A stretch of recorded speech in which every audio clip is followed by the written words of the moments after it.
Out of work for more than 2 years, 55-year-old Richard Zaleva says his resume may be opening doors for job interviews, but he says his gray hair is hurting his chances. I was called on the phone for a job interview. When he closed the door to his boss's office, the door was partially opened, and his comment was, "We have an old gray-haired dude that we have to interview." Zaleva's story is not unique. Graphic specialist Susanna Rosend, who's 41, says some employers don't even try to hide their bias. He said he didn't want complacent middle-agers. He wanted young and he wanted hungry. And I said, well, you know what? I'm very young at heart and I'm very hungry.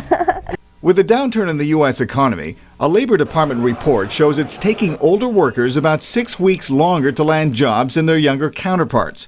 Despite asking for less money than he used to earn, 55-year-old accountant Alan Magg says employers have told him he's overqualified.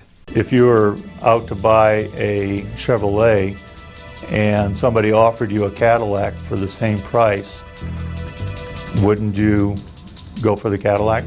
AARP, an advocacy group for Americans 50 years and older, says age-based discrimination is rising. Deborah Russell works for the group.